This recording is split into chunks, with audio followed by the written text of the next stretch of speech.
काही गोष्टी आयुष्यात पुन्हा पुन्हा येतात नाही का? जसं पावसाळ्यात पाणी, उन्हाळ्यात उकाडा आणि आता पुन्हा एकदा तीच बातमी. कोरोनाचं नाव पुन्हा कानावर पडतंय. काही वर्षांपूर्वी आपल्या आयुष्याला वळण देणारा, सगळ्यांना घरात डांबून ठेवणारा तोच कोरोना पुन्हा डोकं वर काढतोय. गेल्या काही दिवसांपासून देशभरात कोरोनाने पुन्हा हातपाय पसरण्यास सुरुवात केली आहे. आकडेवारी सांगते की देशभरात आतापर्यंत 1000हून अधिक कोरोना बाधित रुग्ण आढळले आहेत. आणि विशेष बाब म्हणजे यापैकी 752 रुग्ण गेल्या 5-6 दिवसात सापडले आहेत. नमस्कार, मी अंजली आपलं स्वागत करते पोलखोल मध्ये. हा आकडा वेगाने वाढतोय आणि सगळ्यात जास्त धक्कादायक बाब कोणती, तर केरळमध्ये तब्बल 430 रुग्ण सापडले आहेत. महाराष्ट्रात 209, दिल्लीत 104, गुजरात मध्ये 83, कर्नाटकात 47, उत्तर प्रदेशात 15 आणि पश्चिम बंगालमध्ये 12 रुग्ण आहेत. केरळमध्ये तर परिस्थिती इतकी गंभीर आहे की लोकांना पुन्हा त्या जुन्या लॉकडाऊनच्या आठवणी येऊ लागल्या आहेत. महाराष्ट्रातही 209 रुग्ण आणि गेल्या काही दिवसात 4 मृत्यूंच्या बातम्या समोर येत आहेत. दिल्लीत तर गेल्या आठवड्यात 99 नवे रुग्ण आढळले. आता या सगळ्यांमुळे तुमच्या आमच्या सारख्या सामान्य माणसाच्या मनात एकच प्रश्न, पुन्हा लॉकडाऊन तर होणार नाही ना?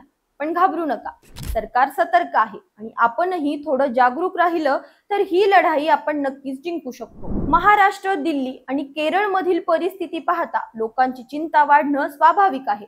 पण काही राज्य आणि केंद्रशासित प्रदेश अजूनही कोरोनापासून सुरक्षित आहेत. अंदमान निकोबार बेट, अरुणाचल प्रदेश, आसाम, बिहार, हिमाचल प्रदेश, जम्मू काश्मीर या ठिकाणी अजूनही एकही रुग्ण सापडलेला नाही. म्हणजे सगळीकडेच परिस्थिती गंभीर आहे असं नाही, पण जिथे आहे तिथे आपण सावध राहायला हवं.